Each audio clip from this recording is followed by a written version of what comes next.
TN타워 12층의 무거운 정적을 깨뜨린 것은 날카로운 파열음이었다. 그 소리는 마치 마른 하늘의 날벼락처럼 사무실 전체를 얼어붙게 만들었고, 키보드를 두드리던 수십 명의 직원들은 약속이라도 한 듯 일제히 손을 멈췄다. 모니터 뒤에 숨겨진 수많은 눈동자가 힐끔거리며 향한 곳은 크리에이티브 팀의 구석자리, 이른바 지옥의 입구라 불리는 곳이었다. 그 시선의 중심에는 이연서가 고개를 숙인 채 서 있었고, 그녀의 발밑에는 방금 전 허공을 날아 처참하게 바닥으로 곤두박질친 기획안 서류들이 어지럽게 흩어져 있었다. 하얀 종이들은 마치 폭풍 후에 찢겨나간 낙엽처럼 그녀의 자존심과 함께 바닥을 뒹굴고 있었다. 그 난장판을 만든 장본인인 박민경 팀장은 분이 풀리지 않는지 붉게 상기된 얼굴로 씩씩거리고 있었다. 두껍게 바른 파운데이션이 미간의 주름을 따라 갈라지는 듯 했고, 짙게 칠한 붉은 입술은 쉴 새 없이 독서를 쏟아내고 있었다. 그녀는 연서의 얼굴을 향해 삿대질을 하며 고막을 찢을 듯한 목소리로 소리쳤다. 이게 대체 무슨 쓰레기 같은 결과물이냐고. 회사가 이번 여름 프로젝트에 쏟아부은 예산이 얼마인지 알기는 하냐며 다그쳤다. 명문대 수석 졸업이라는 타이틀이 아깝다거나 얼굴만 믿고 일은 뒷전인 거냐는 인신공격성 발언까지 서슴지 않았다. 연서는 입술을 꽉 깨물며 목구멍까지 차오르는 울분을 간신히 삼켜냈다. 이런 일은 처음도 아니었고 불행히도 마지막도 아닐 것이었다. 바닥에 나뒹구는 그 디자인 시안들은 사실 박 팀장이 이미 3번이나 컨펌했던 결과물이었다. 하지만 오늘 아침 본부장이 색감이 다소 밋밋하다는 지적을 하자마자 박 팀장은 태도를 싹 바꾸어 모든 책임을 연서에게 전가하며 화풀이를 하고 있는 것이었다. 억울함이 가슴을 쳤지만 연서는 아무런 대꾸도 할 수 없었다.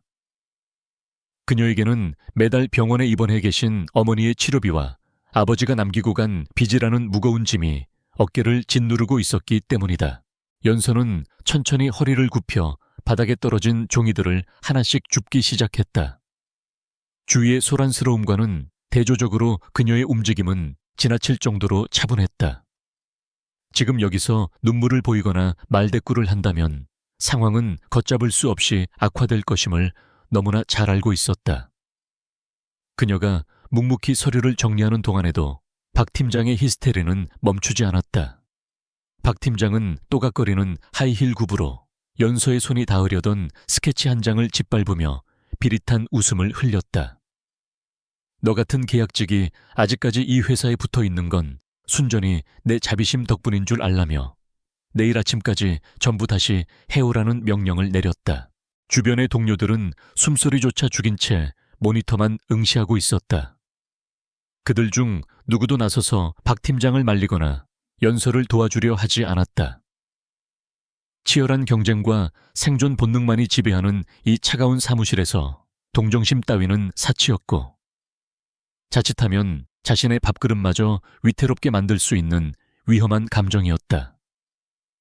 그들은 연서를 불쌍하게 여겼지만 동시에 박 팀장의 권력을 두려워했다. 연서는 박 팀장의 구두 밑에서 더러워진 종이를 조용히 빼냈다. 그녀는 아무 말 없이 고개를 숙여 예를 표한 뒤 구석진 자신의 자리로 돌아왔다. 복사기와 탕비실 옆 가장 시끄럽고 사람들의 왕래가 잦은 그곳이 그녀에게는 유일한 도피처였다. 낡은 회전 의자에 앉은 연서는 가빠지는 호흡을 가다듬으며 두꺼운 검은 뿔테 안경을 고쳐 썼다. 안경 너머의 큰 눈동자는 눈물이 그렁그렁 맺혀 있었지만 그녀는 결코 그것이 흘러내리도록 두지 않았다. 회사에서의 눈물은 무기가 아니라 약점의 증거이며 하이에나 같은 이들에게 먹잇감임을 알리는 신호일 뿐이었다. 컴퓨터 모니터를 켜자 미완성된 디자인 파일들이 화면을 가득 채웠다. 사실 지난 2년 동안 팀의 성공적인 프로젝트 뒤에는 항상 연서의 밤샘 작업과 아이디어가 있었다. 하지만 그 모든 영광은 박 팀장이 교묘하게 가로채 갔고 연서에게 남은 것은 공허한 약속과 허드렛일 뿐이었다. 점심시간이 되자 구내식당은 평소와 다른 묘한 긴장감과 호기심으로 들썩였다. 연애 가십이나 주식 이야기를 나누던 평범한 대화 대신 오늘은 회사 전체를 뒤흔들 거대한 인사이동 소식이 화두였다. TN그룹 서울지사의 판도가 뒤집힐지 모른다는 소문이 돌고 있었다. 옆 테이블의 직원이 심각한 표정으로 속삭였다. 실적 부진을 이유로 기존 대표이사가 오늘 아침 정격 경질되었으며 후임자는 내부 승진이 아닌 뉴욕 본사에서 직접 파견된 거물급 인사라는 것이었다. 그는 회장님의 외아들이자 월가에서 냉혹한 승부사로 이름을 떨친 인물이라며 잔뜩 겁을 먹은 표정을 지었다. 소문에 따르면 새로운 대표는 일명 도살자라는 별명을 가질 정도로 업무 처리가 무자비하고 결단력이 있다고 했다. 그가 지나간 자리에는 무능하고 부패한 자들이 추풍낙엽처럼 쓸려나간다는 괴담 수준의 이야기가 돌았다. 연서는 구석진 자리에서 혼자 밥을 먹으며 그 이야기들을 흘려들었다. 누가 대표가 되든 그녀와 같은 말단 계약직 직원에게는 그저 구름 위의 존재일 뿐이었다. 왕이 바뀐다고 해서 개미들의 삶이 달라지지는 않는 법이다. 하지만 박 팀장을 비롯해 평소 아부와 사내 정치에만 몰두하던 사람들은 안절부절 못하며 불안한 기색을 감추지 못했다. 오후 내내 사무실은 폭풍전야처럼 고요했다. 모두가 일하는 척 모니터를 보고 있었지만 신경은 온통 임원 전용 엘리베이터 쪽으로 쏠려 있었다.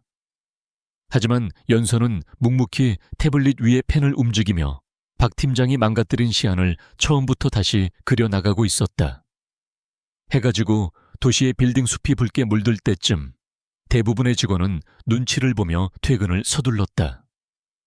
박 팀장은 명품 가방을 챙겨들며 연서에게 내일 아침 6시까지 결과물을 메일로 보내놓으라는 날카로운 지시를 남기고 사라졌다.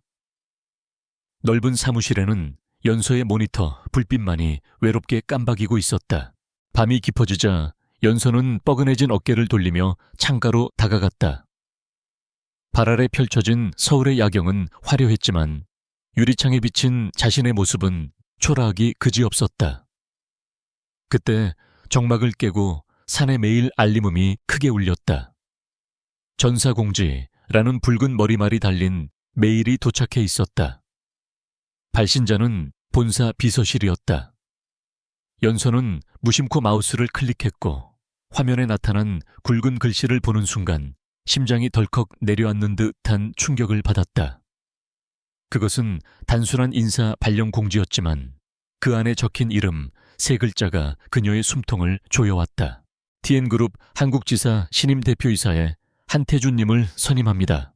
한태주. 그 이름은 마치 봉인해 두었던 고통스러운 기억의 상자를 강제로 여는 열쇠와도 같았다. 연서는 자신의 눈을 의심하며 모니터를 뚫어지게 바라보았다. 세상의 동명이인은 수없이 많다. 분명 우연일 것이다. 그녀가 알던 한태주는 가난하지만 꿈이 많았던 대학생이었지. 뉴욕에서 온 거대 그룹의 CEO일 리가 없었다. 7년 전 아무런 말도 없이 그녀를 떠나버린 그 사람과 지금의 이 권력자를 동일시하는 것은 터무니없는 망상이었다. 하지만 이성적인 판단과는 달리 그녀의 손끝은 미세하게 떨려오기 시작했다. 비가 억수같이 쏟아지던 7년 전 그날 밤, 우산도 없이 그를 기다리던 자신의 비참한 모습이 주마등처럼 스쳐 지나갔다. 연서는 고개를 세차게 저으며 잡념을 떨쳐내려 애썼다. 지금은 감상에 젖을 때가 아니었다. 당장 내일 아침까지 박 팀장이 요구한 결과물을 만들어내지 못하면 일자리를 잃을 수도 있었다. 그녀는 차가운 물로 세수를 하며 마음을 다잡았다. 내일은 그저 평범한 화요일일 뿐이고 새로운 대표는 그저 낯선 타인일 뿐이라고 스스로에게 최면을 걸었다. 자정이 넘은 시각, 연서는 지친 몸을 이끌고 회사 건물을 나섰다. 늦가을에 차가운 밤바람이 옷깃을 파고들었다. 그녀는 알지 못했다. 길 건너편 고층 빌딩의 펜트하우스에서 한 남자가 통유리창 너머로 작아지는 그녀의 뒷모습을 내려다보고 있다는 사실을. 와인잔을 든 남자의 손가락은 하얗게 질려 있었고 날카로운 눈매에는 그리움과 분노가 뒤섞인 복잡한 감정이 서려 있었다. 그의 뒤편 책상 위에는 전 직원의 인사, 기록 카드가 펼쳐져 있었고 그 맨 위에는 이연서의 증명사진이 붙은 서류가 놓여 있었다. 남자는 와인을 한 모금 삼키며 나지막이 중얼거렸다. 그 목소리는 깊은 밤의 어둠보다 더 짙고 무거웠다. 드디어 찾았어, 이연서. 이제 7년 동안 멈춰있던 시간을 다시 흐르게 할 때가 되었다고 그는 생각했다. 내일 해가 뜨면 TN그룹에는 거대한 폭풍이 몰아칠 것이고 그 태풍의 눈 한가운데에는 바로 그녀가 서 있게 될 것이었다. 사냥꾼과 사냥감이 뒤바뀐 혹은 지키려는 자와 빼앗으려는 자들의 치열한 게임이 막 시작되려 하고 있었다. 다음 날 아침 TN타워의 1층 로비는 마치 긴장감이 감도는 런웨이로 변해 있었다. 차가운 대리석 바닥 위로 흐르는 공기는 무거웠고 임원부터 인턴 사원에 이르기까지 모든 직원이 출근 시간 30분 전부터 도열해 있었다. 정문에서 VIP 전용 엘리베이터로 이어지는 중앙 통로를 중심으로 길게 늘어선 두 줄의 행렬은 숨소리조차 조심스러웠다. 값비싼 향수 냄새와 모닝커피의 향, 그리고 억누를 수 없는 불안감이 뒤섞여 현기증이 날 듯한 분위기를 자아내고 있었다. 이연서는 크리에이티브 팀 대열의 가장 뒷줄 구석에 몸을 숨기듯 서 있었다. 밤을 꼬박 세워 수정안을 완성하느라 퀭해진 눈은 두꺼운 안경 뒤에 가려져 있었고 심플한 흰색 셔츠와 검은 정장 바지를 입은 그녀는 최대한 눈에 띄지 않으려 애썼다. 마음 한구석에서는 여전히 모든 것이 우연이기를, 혹은 그가 맞다 하더라도 수많은 직원들 틈에 섞인 초라한 자신을 알아보지 못하고 지나치기를 간절히 기도하고 있었다. 대열의 맨 앞에는 박민경 팀장이 자리를 잡고 있었다. 몸매가 드러나는 붉은색 원피스에 공들인 화장을 한 그녀는 연신 옷매무새를 다듬으며 긴장된 기색을 감추지 못했다. 그녀는 뒤를 돌아보며 자세가 흐트러진 직원들을 눈빛으로 질책했고 옆에 서 있는 부팀장에게 귓속말로 속삭였다. 오늘 첫인상이 앞으로의 회사 생활을 결정할 테니 티끌만한 실수도 용납하지 않겠다는 결의의 찬 표정이었다. 그녀의 눈빛에는 두려움보다는 새로운 권력자에게 눈도장을 찍겠다는 야망이 이글거리고 있었다. 정확히 오전 9시 검은색 고급 세단들이 묵직한 엔진 소리를 내며 로비 입구로 미끄러져 들어왔다. 부드럽지만 위압적인 그 소리에 수백 명의 심장 박동이 빨라지는 듯 했다. 무정의를 낀 보안 요원들이 신속하게 움직여 문을 열었고 광택이 흐르는 구두가 지면에 닿았다. 이어 차에서 내린 남자의 압도적인 실루엣이 아침 햇살을 등지고 나타나자 로비 전체에 침묵이 흘렀다. 한태준은 재킷의 단추를 천천히 채우며 고개를 들었다. 날카로운 턱선과 조각 같은 이목구비는 흠잡을 데 없이 완벽했지만 마치 얼음으로 빚은 듯 차가운 기운을 내뿜고 있었다. 주변 사람들보다 머리 하나는 더 큰 키와 당당한 체격은 그가 단순한 경영자가 아니라 절대적인 지배자임을 증명하는 듯했다. 감정을 읽을 수 없는 깊은 눈동자가 허리를 숙여 인사하는 직원들을 천천히 훑어보았지만 그 시선 어디에도 온기는 없었다. 앞 사람들의 어깨 사이로 그 모습을 훔쳐보던 연서는 숨이 멎는 것만 같았다.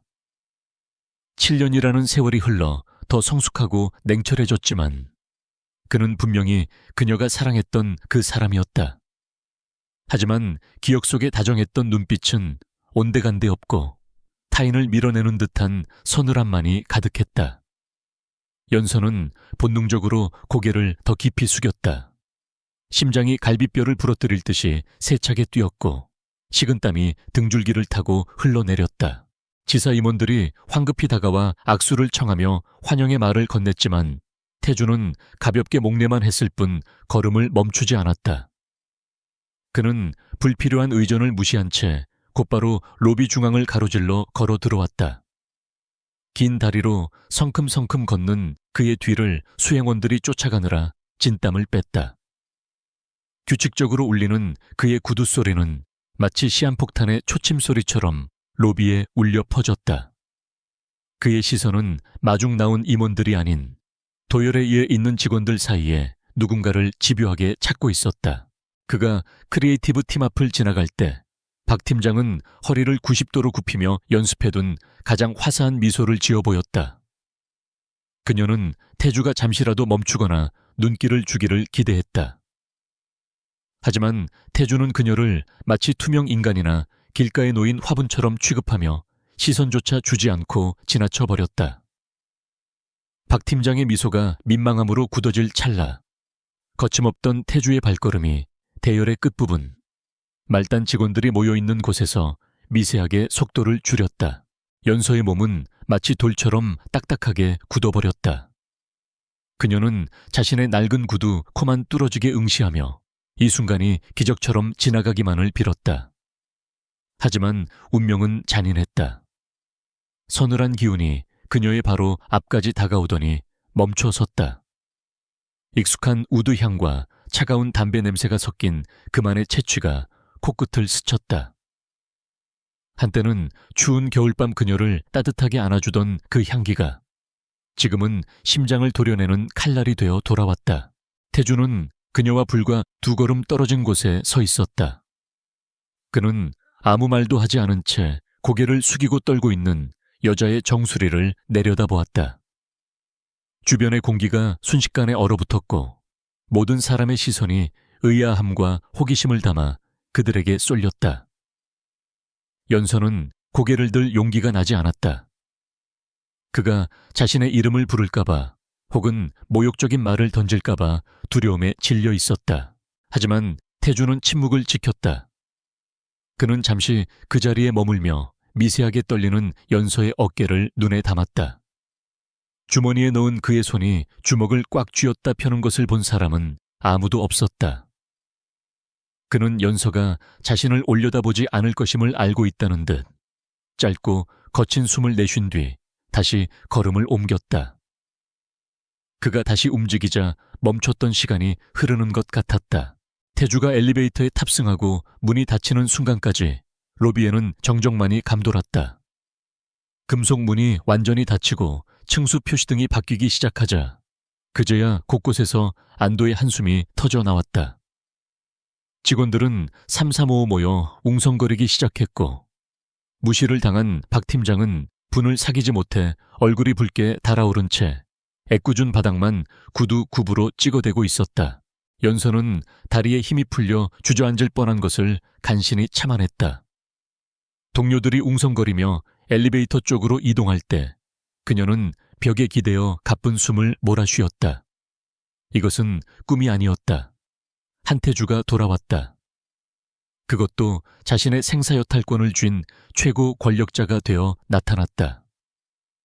7년 전 빗속에 자신을 버려두고 떠났던 그 남자가 다시 나타난 이유가 무엇인지 알 수 없었지만 한 가지 확실한 것은 그녀의 평온했던 지옥이 이제는 예측할 수 없는 전쟁터로 변했다는 사실이었다.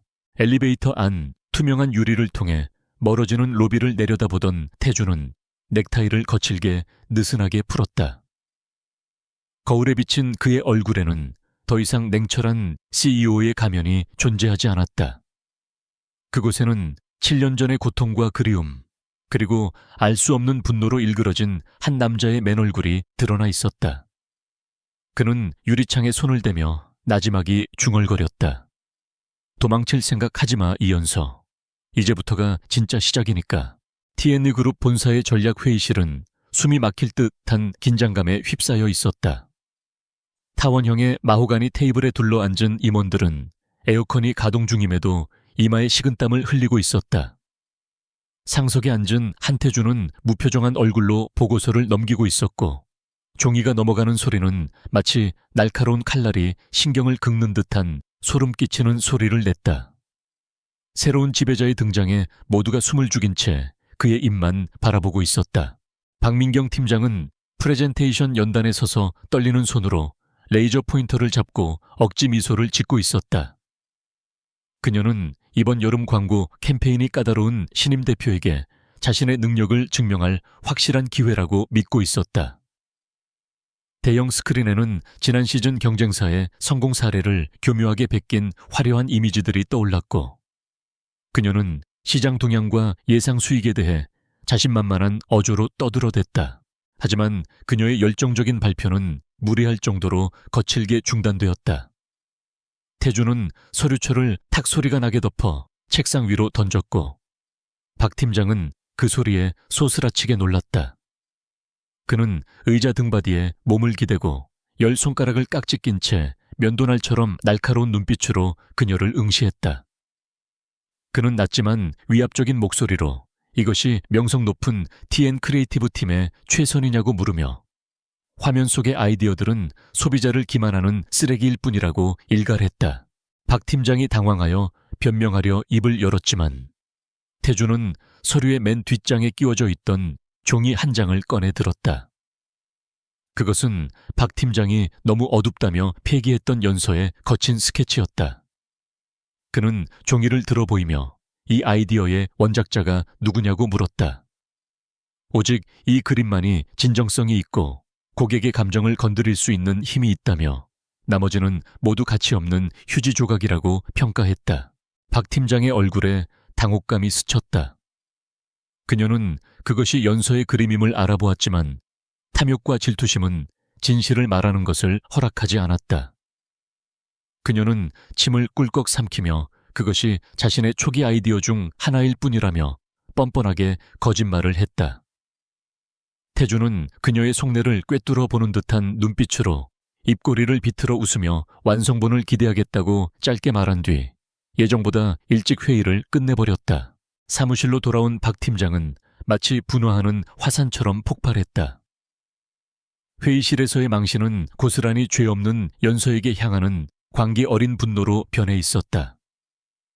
그녀는 연서의 책상으로 돌진해 명품 가방을 세게 내동댕이 쳤고, 그 충격으로 연서의 물컵이 쓰러져 책상 위로 물이 흥건하게 쏟아졌다. 주변 직원들은 황급히 고개를 숙이며 외면했고 연서는 홀로 그 폭풍우를 맞닥뜨려야 했다. 박 팀장은 연서의 귀에 대고 독사처럼 속삭였다. 그녀는 연서가 쓰레기 같은 스케치를 일부러 서류에 끼워 넣어 상사를 망신 주려 했다고 몰아세웠다. 연서는 황급히 휴지로 물을 닦아내며 오늘 아침 모든 초안을 합치라고 지시한 것은 팀장님이었다고 해명하려 했지만 약자의 변명은 통제불능 상태인 권력자에게 아무런 의미가 없었다. 박 팀장의 눈에는 오로지 분풀이 대상이 필요할 뿐이었다.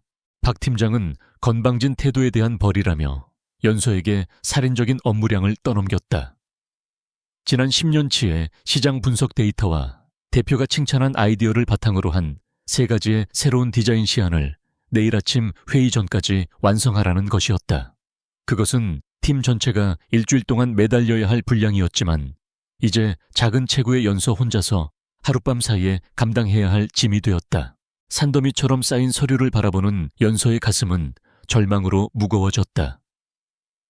하지만 거부할 경우 상사 명령 불복종으로 해고될 빌미를 줄 뿐이라는 것을 알기에 고개를 끄덕일 수밖에 없었다. 그녀는 안경을 고쳐 쓰고 자리에 앉아 키보드를 두드리기 시작했다. 단조로운 타자 소리는 마치 체념의 박동처럼 울려 퍼졌고 박 팀장은 비웃음을 흘리며 자신의 방으로 사라졌다.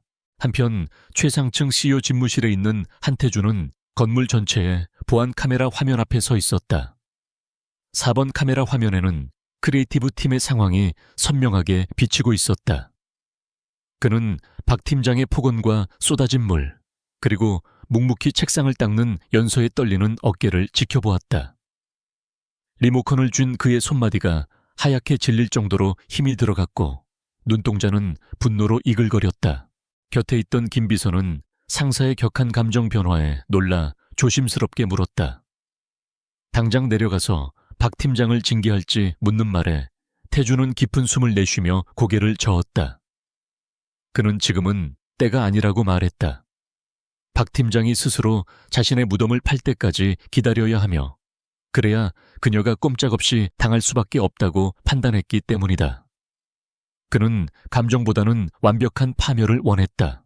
하지만 사랑하는 여자가 짓밟히는 것을 지켜보는 일은 그의 심장을 난도질했다. 태주는 김 비서에게 근처 최고급 식당에서 크리에이티브 팀 전체를 위한 저녁 식사를 주문하라고 지시했다. 신임 대표의 야근 격려 차원이라는 명분을 내세웠지만 그는 특별히 연서가 가장 좋아하고 밤샘 작업에 기력이 필요한 그녀에게 꼭 필요한 삼계탕을 포함하도록 당부했다. 맛있는 냄새가 사무실에 퍼지자 무거웠던 분위기가 조금은 누그러졌다. 직원들은 얼굴 없는 새 상사의 뜻밖의 호의에 환호했다. 박 팀장 또한 자신의 공인양 굴며 가장 비싼 메뉴를 챙겼다. 연서는 식사를 거르고 일을 계속하려 했지만 배달원은 지시받은 대로 뜨끈한 삼계탕을 그녀의 앞에 놓으며 모두가 의무적으로 먹어야 한다고 전했다. 연서가 뚜껑을 열자 익숙한 향기가 코끝을 자극했고 잠시 멍해졌다. 그것은 과거에 짧았던 행복한 시절 이후로 맛보지 못했던 음식이었다. 따뜻한 국물을 한 입 떠넣자 위로받는 듯한 온기가 얼어붙은 마음으로 스며들었다. 그녀는 몇 층 위에서 이 음식을 보낸 남자가 모니터를 통해 애틋하고 미안한 눈빛으로 자신을 지켜보고 있다는 사실을 꿈에도 알지 못했다.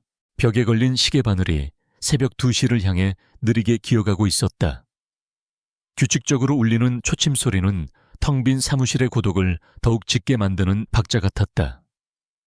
거대한 어둠이 내려앉은 사무실 안, 크리에이티브 팀의 한 구석에서만 희미한 불빛이 새어나오고 있었다. 그곳에서 이연서는 쏟아지는 잠과 뼈를 깎는 듯한 피로에 맞서 외로운 사투를 벌이고 있었다. 몇 시간째 모니터에 시선을 고정한 탓에 눈은 모래가 들어간 듯 뻑뻑했고 쉴 새 없이 자판을 두드리는 손가락 끝은 감각이 없을 정도로 저려왔다. 그녀는 뻣뻣뻣하게 굳은 목을 돌리며 신음 섞인 한숨을 내쉬었다. 몸은 이미 한계에 다다라 비명을 지르고 있었지만 끈질긴 생존 본능이 그녀를 책상 앞에 붙들어 매고 있었다. 박민경 팀장이 지시한 3가지 디자인 시안 중 이제 겨우 3분의 2를 마친 상태였다. 해가 뜨기 전까지 이것들을 완성하지 못하면 겨우 붙잡고 있는 이 밥줄마저 끊어질지 모른다는 공포가 그녀의 등 뒤에 서 있었다. 연서는 다 식어빠져 쓴맛만 남은 커피를 한 모금 들이켰다. 혀끝에 남는 그 씁쓸함이 마치 그녀가 처한 냉혹한 현실을 일깨워주는 것만 같았다. 그때 칠흑 같은 어둠이 깔린 복도 저편에서 낮고 묵직한 발소리가 들려왔다. 힘없이 바닥을 끄는 경비원 아저씨의 발소리가 아니었다. 그것은 단단한 구두굽이 대리석 바닥을 짓누르는 위압적이고 규칙적인 소리였다. 연서는 소스라치게 놀라 심장을 부여잡으며 출입구 쪽을 바라보았다. 희미한 어둠 속에서 훤칠한 키의 남자가 천천히 모습을 드러내며 그녀가 있는 불빛 아래로 걸어 들어왔다. 한태주였다. 그는 재킷을 벗어 한쪽 팔에 걸치고 있었고 흰 셔츠 소매를 걷어올려 단단한 팔뚝을 드러낸 채였다. 아침에 보았던 얼음장 같은 냉랭함은 다소 누그러져 있었지만 대신 그의 잘생긴 얼굴에는 짙은 피로가 드리워져 있었다. 그는 복잡한 감정이 소용돌이치는 깊은 눈으로 그녀를 응시하고 있었다. 텅 빈 사무실, 그것도 새벽 2시에 최고 경영자가 나타났다는 사실에 연서는 당황하여 벌떡 일어섰고 하마터면 책상 위에 커피잔을 엎지를 뻔했다. 그녀는 허리를 90도로 굽히며 떨리는 목소리로 인사를 건넸다. 왜 그가 이 시간에 이곳에 있는지 이해할 수 없었다. 하지만 태주는 그녀의 인사에 대답하지 않았다. 그는 천천히 다가와 그녀가 먹고 치워둔 빈 그릇들을 눈길로 훑더니 아직 미완성인 디자인 파일이 떠있는 모니터 앞에 멈춰 섰다. 그가 책상 모서리에 한 손을 짚고 상체를 숙여 화면을 들여다보자 그와의 거리가 순식간에 좁혀졌다. 연서의 코끝에 익숙하고도 그리운 우드 향이 희미하게 스쳤다. 정막을 깨고 태주의 낮고 거친 목소리가 울렸다. 그는 지금이 몇 시인지 아냐고 물었다. 질책이라기보다는 억눌린 탄식에 가까운 말투였다. 연서는 기어들어가는 목소리로 맡은 업무를 끝내야 한다고 대답했다. 그러자 태주는 눈빛에 냉소를 띠며 짧게 헛웃음을 터뜨렸다. 그는 화면을 손가락으로 가리키며 이것이 정말 당신의 일이냐고, 아니면 무능한 상사의 일을 대신해주며 가짜 평화를 구걸하는 것이냐고 날카롭게 물었다. 전국을 찌르는 그의 말에 연서는 입을 다물었다. 그가 박 팀장을 겨냥하고 있음을 알았지만 그녀에게는 선택권이 없었다. 힘도 배경도 없는 그녀가 할 수 있는 유일한 저항은 그저 버티는 것뿐이었다. 연서는 7년 만에 처음으로 고개를 들어 그의 눈을 똑바로 바라보았다. 그리고 애써 담담한 척, 이것은 부하 직원의 의무이며 자신은 그저 월급에 대한 책임을 다하는 것뿐이라고 항변했다. 태주의 미간이 좁혀지며 실망감이 역력히 드러났다. 그가 한 걸음 더 다가오자 두 사람 사이의 공기가 팽팽하게 당겨졌다. 그는 억누른 목소리로 과거에 당당하고 빛나던 이연서는 어디로 갔냐고 물었다. 왜 자신을 갉아먹어가며 부당함에 순응하고 이용당하는 삶을 선택했냐고 다그쳤다. 그는 차라리 탐욕스러운 자들을 보는 것보다 이렇게 무기력하게 당하고만 있는 그녀를 보는 것이 더 화가 난다고 말했다. 그의 말은 아물지 않은 연서의 상처에 소금을 뿌리는 것과 같았다. 지난 세월 동안 꾹꾹 눌러 담아왔던 울분이 툭 터지듯 터져 나왔다. 그녀는 주먹을 꽉 쥐었고 손톱이 손바닥을 파고드는 고통으로 정신을 붙잡았다. 그가 CEO라는 사실도 잊은 채 눈앞에 있는 남자는 그저 아무런 설명 없이 자신을 버린 옛 연인일 뿐이었다. 그녀는 떨리는 목소리로 당신에게 내 인생을 함부로 판단할 자격은 없다고 쏘아붙였다. 연서는 울먹임을 삼키며 말했다.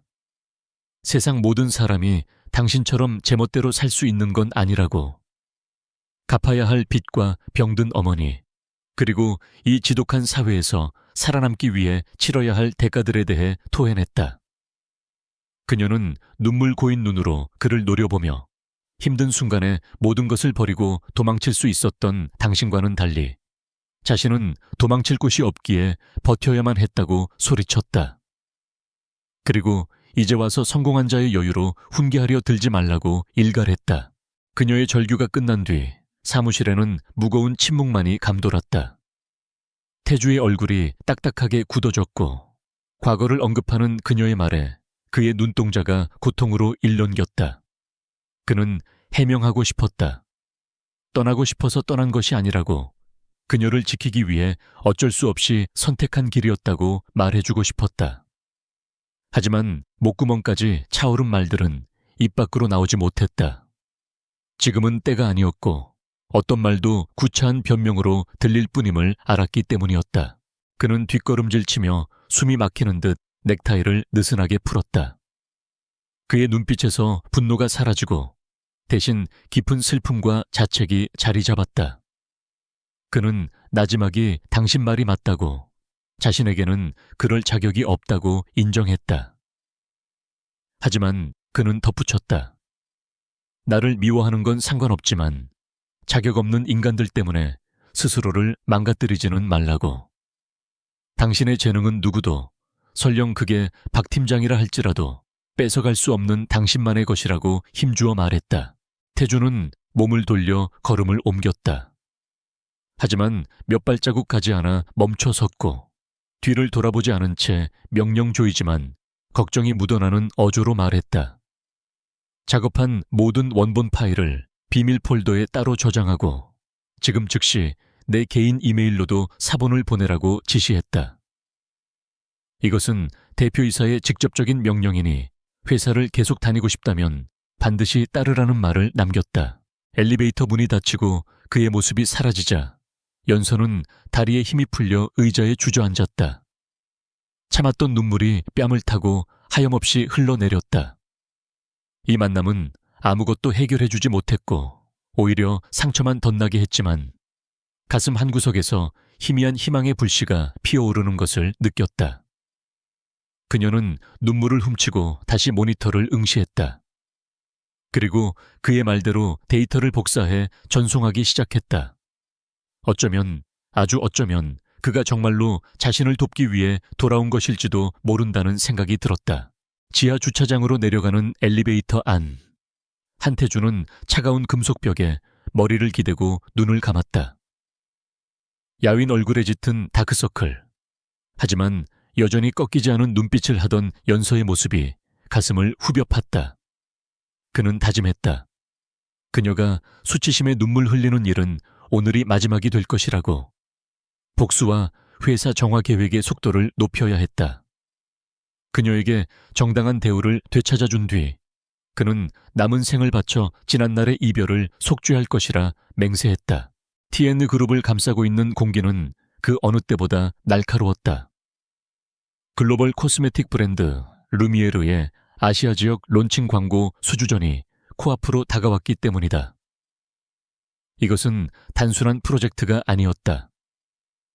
한태주 신임 대표가 부임한 이후 처음으로 진행되는 대규모 입찰이었기에 사내의 모든 부서가 그 성과에 촉각을 곤두서고 있었다. 특히 실적 부진에 늪에 빠져 있던 크리에이티브 팀에게는 생존이 걸린 동아줄이나 다름없었다. 박민경 팀장은 초조함에 손톱을 물어뜯는 버릇이 도졌다. 그녀는 며칠 전 회의에서 태주가 보였던 싸늘한 눈빛을 잊을 수 없었다. 그는 껍데기뿐인 화려함이 아닌 본질을 꿰뚫는 기획을 원하고 있었다. 불행하게도 박 팀장의 머릿속은 텅 비어 있었고 그녀가 믿을 구석이라고는 언제나처럼 이연서의 재능을 착취하는 것뿐이었다. 하지만 이번에는 분위기가 달랐다. 태주가 연서를 주시하고 있다는 불길한 예감이 그녀의 등골을 서늘하게 만들었다. 연서는 며칠 밤을 지새우며 내면의 빛이라는 콘셉트로 프레젠테이션을 준비했다. 그녀는 화려한 모델보다는 거울에 비친 평범한 여성들의 진솔한 모습을 통해 제품의 진정성을 강조하는 파격적인 시안을 완성해가고 있었다. 그것은 누가 봐도 감탄을 자아낼 만큼 완벽한 결과물이었다.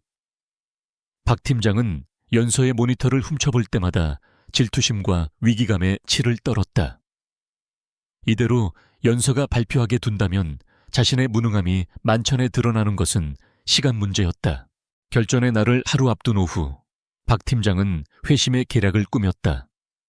그녀는 사무실 전체에 짐짓다급한 목소리로 외쳤다.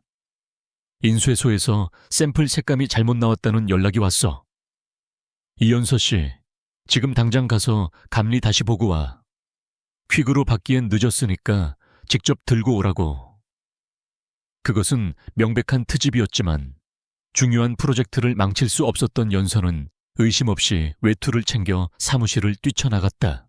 연서가 자리를 비우자마자 박 팀장의 눈이 번들거렸다. 그녀는 주위를 살핀 뒤 마치 업무를 확인하는 척하며 연서의 자리로 다가갔다.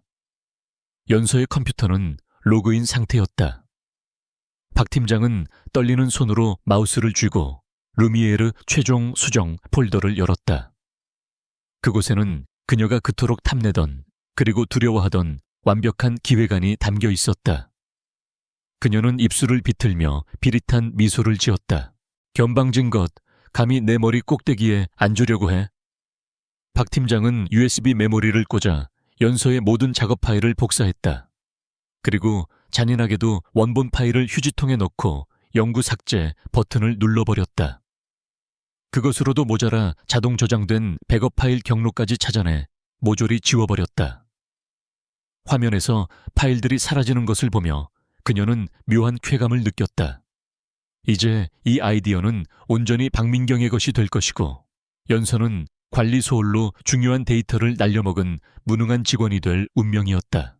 박 팀장은 자신의 자리로 돌아와 훔쳐온 파일의 표지를 자신의 이름으로 바꾸고 디자인의 몇 가지 디테일을 조잡하게 수정했다. 너무 완벽하면 의심을 살 수 있으니 자신의 평소 스타일대로 약간의 허영심을 섞어 넣는 치밀함도 잊지 않았다. 그녀는 수정된 파일을 박민경 최종 기획안이라는 이름으로 서버에 업로드했다. 심장이 거세게 뛰었지만 그것은 죄책감이 아닌 승리를 확신하는 도박사의 흥분이었다.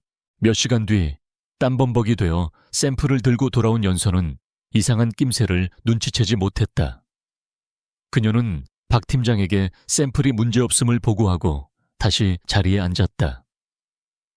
내일 아침 최종 리허설을 위해 파일을 한 번 더 점검하려던 그녀의 손이 허공에서 멈췄다. 바탕화면에 있어야 할 폴더가 사라져 있었다. 연서의 얼굴에서 핏기가 싹 가셨다. 그녀는 당황하여 휴지통과 내 문서를 미친 듯이 뒤졌지만 어디에도 파일의 흔적은 남아있지 않았다. 에휴, 어디 갔지? 분명히 여기 저장했는데. 연서의 목소리가 떨려왔다. 등 뒤에서 식은땀이 흘러내렸다. 그녀는 필사적으로 복구 프로그램을 돌려보려 했지만 전문가가 작정하고 삭제한 데이터는 쉽게 돌아오지 않았다. 사무실의 소음이 웅궁거리는 이명처럼 들려왔고 눈앞이 하얗게 변해갔다. 내일 아침이면 대표님 앞에서 발표해야 하는데 모든 것이 증발해버린 것이다. 다음 날 아침 대회의실 아픈 폭풍 전야와도 같았다. 연서는 퀭한 눈으로 멍하니 서 있었고 박 팀장은 그 모습을 곁눈질하며 속으로 쾌재를 불렀다. 박 팀장은 짐짓 놀란 척하며 큰 목소리로 연서를 다그쳤다. 이연서 씨, 아직도 발표 자료 준비 안 했어. 지금 대표님 오실 시간 다 됐는데 뭐 하는 거야? 동료들이 웅성거리며 연서를 쳐다보았다. 모두의 눈에는 연서가 중요한 순간에 실수를 저지른 무책임한 사람으로 비치고 있었다. 연서는 입술을 깨물며 고개를 숙였다. 죄송합니다, 팀장님. 데이터가 갑자기 사라졌습니다. 그녀의 해명은 궁색하게만 들렸다. 박 팀장은 혀를 차며 고개를 저었다. 정말 실망이네.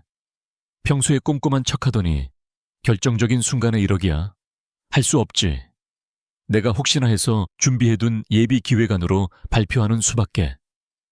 박 팀장은 구세주라도 된 양으스대며 회의실 문을 열었다. 회의실 안에는 한태주 대표와 임원들이 이미 착석해 있었다. 태주는 들어오는 두 사람을 날카로운 눈빛으로 응시했다. 그는 연서의 창백한 얼굴과 박 팀장의 자신만만한 표정을 번갈아 보며 미세하게 눈썹을 꿈틀거렸다. 박 팀장은 당당하게 강단으로 걸어 나갔고 연서는 죄인처럼 그 뒤에 엉거주춤 섰다. 태주가 낮은 목소리로 물었다. 시작하시죠. 기대하고 있겠습니다. 박 팀장은 스크린을 띄우며 발표를 시작했다. 이번 루미에르 프로젝트를 위해 제가 밤낮 없이 고민한 결과물입니다. 화면에 뜬 것은 연서가 피땀 흘려 만든 디자인에 박 팀장의 이름이 박힌 것이었다. 연서는 스크린을 보고 숨을 들이켰다. 그것은 자신의 것이었다. 명백한 도둑질이었다. 그녀는 박 팀장의 등 뒤를 노려보았지만 지금 이 자리에서 소리를 지른다면 미친 사람 취급을 받을 뿐이라는 것을 알았다. 절망감이 그녀를 집어삼키려 했다. 하지만 연서는 순간 며칠 전 새벽을 떠올렸다. 태주가 남기고 간 명령. 비밀 폴더에 저장하고 내 개인 메일로도 보내라. 그녀는 옷자락을 꽉 쥐었다. 태주가 그 메일을 확인했을까? 아니면 바쁜 업무에 묻혀 열어보지도 않았을까? 확신할 수 없었다. 그때 태주가 박 팀장의 발표를 끊고 손을 들어 올렸다. 잠깐. 회의실에 찬물을 끼얹은 듯한 정적이 흘렀다. 태주의 시선이 박 팀장을 지나쳐 그 뒤에 서 있는 연서에게로 향했다. 회의실 안은 마치 시간이 멈춘 듯 단 정적에 휩싸였다. 한태주의 낮지만 묵직한 잠깐이라는 한마디는 박민경 팀장이 쌓아올린 허영의 탑을 순식간에 흔들어 놓았다. 스크린 앞에서 당당하게 포즈를 취하고 있던 박 팀장의 얼굴 근육이 미세하게 경련을 일으켰다. 그녀는 레이저 포인터를 쥔 손을 등 뒤로 감추며 애써 평정심을 유지하려 노력했지만 불안하게 흔들리는 동공은 그녀의 내면을 여실히 드러내고 있었다. 임원들은 의아한 표정으로 서로 눈빛을 교환하며 분위기를 살피기에 급급했다. 태주는 천천히 의자에서 몸을 일으켰다. 그의 시선은 여전히 연서에게 고정되어 있었지만 입은 박 팀장을 향해 열렸다. 그는 스크린에 띄워진 세 번째 슬라이드를 가리키며 물었다. 이 디자인의 핵심 콘셉트가 내면의 빛이라고 했는데 그렇다면 왜 메인 컬러로 따뜻한 난색 계열이 아닌 차가운 새벽의 푸른색을 선택했는지 설명해 보라고 했다. 그것은 단순히 예뻐서 고른 색이 아니라면 분명한 철학적 이유가 있어야만 하는 배색이었다. 박 팀장은 허를 찔린 듯 입을 벙긋거렸다. 그녀가 훔친 파일에는 시각적인 결과물만 있었지 연서의 머릿속에 있는 깊은 기획 의도까지는 담겨있지 않았기 때문이었다. 그녀는 식은땀을 흘리기 시작하며 횡설수설했다. 요즘 트렌드가 쿨톤이고 도시 여성들의 세련미를 강조하기 위해서라는 둥 뻔하고 피상적인 대답만을 늘어놓았다. 그녀의 목소리는 점점 기어들어갔고 회의실의 공기는 점차 싸늘하게 식어갔다. 태주는 실망스럽다는 듯 고개를 가로저으며 헛웃음을 흘렸다. 그는 박 팀장의 눈을 똑바로 응시하며 차갑게 일갈했다. 루미에르라는 브랜드가 지향하는 바는 단순한 유행 쫓기가 아니라 치유와 회복이라고 지적했다. 기획자가 자신의 디자인에 담긴 철학조차 제대로 설명하지 못한다면 그것은 죽은 디자인이나 다름없다고 쏘아붙였다. 박 팀장의 얼굴은 수치심으로 붉게 달아올랐고 그녀는 더 이상 아무런 변명도 하지 못한 채 입술만 깨물었다. 그때 태주의 시선이 다시 연서에게로 향했다. 그는 부드럽지만 단호한 목소리로 이연서 씨는 어떻게 생각하느냐고 물었다. 만약 이 프로젝트에 참여했다면 이 색채에 담긴 진짜 의미를 알고 있을 것이라며 대답해보라고 권유했다. 박 팀장은 당황하여 끼어들려 했다. 그녀는 연서가 단지 보조일 뿐이며 데이터를 분실한 실수투성이 직원이라며 발언권을 막으려 애썼다. 하지만 태주는 손을 들어 박 팀장의 말을 가차없이 잘라버렸다. 연서는 심장이 터질 듯이 뛰었지만 태주의 눈빛에서 묘한 신뢰를 읽었다. 그 눈빛은 7년 전 그녀가 그림을 그릴 때마다 옆에서 묵묵히 지켜봐 주던 그 따뜻한 시선과 닮아 있었다. 그녀는 떨리는 다리에 힘을 주며 한 걸음 앞으로 나아갔다. 지금 물러선다면 평생 박 팀장의 그림자로 살아야 할 것이라는 절박함이 그녀를 움직였다. 그녀는 심호흡을 한번 크게 내쉬고 고개를 들었다. 연서는 스크린 대신 회의실 한쪽에 놓인 화이트보드 앞으로 걸어갔다. 그녀는 검은색 마커를 집어들고 거침없이 선을 그리기 시작했다. 칠판 위에서 마커가 움직이는 뽀득거리는 소리가 회의실의 정막을 채웠다. 그녀는 단순히 말로 설명하는 대신 색채 배합의 기본 원리를 도식화하여 그려나갔다. 그녀의 손길은 확신에 차 있었고 눈빛은 전문가의 그것으로 변해 있었다. 그녀는 차분한 목소리로 설명을 시작했다. 여기서 사용된 푸른색은 차가움이 아니라 새벽의 여명을 상징한다고 말했다. 어두운 밤이 지나고 빛이 떠오르기 직전의 그 순간 상처받은 내면이 치유되기 시작하는 찰나의 희망을 표현하고 싶었다고 덧붙였다. 그렇기 때문에 단순히 파란색이 아니라 보랏빛이 감도는 특수한 코발트 블루를 사용했고 이는 루미에르의 주 타깃층인 30대 여성들의 공감을 끌어낼 수 있는 핵심 포인트라고 역설했다. 연서의 설명이 이어질수록 임원들의 표정은 경탄으로 바뀌어갔다. 박 팀장의 겉핥기식 설명과는 차원이 다른 깊이와 통찰력이 그곳에 있었다. 연서는 화이트보드에 브랜드 로고와 디자인 패턴이 어떻게 유기적으로 연결되는지를 순식간에 그려내며 이 프로젝트가 단순한 광고가 아니라 하나의 스토리텔링임을 증명해 보였다. 그녀가 마커를 내려놓았을 때 회의실 안에는 감탄 섞인 침묵이 흘렀다. 박 팀장은 얼굴이 하얗게 질려 부들부들 떨고 있었다. 자신의 거짓말이 만천에 드러나는 순간이었다. 하지만 그녀는 끝까지 발악했다.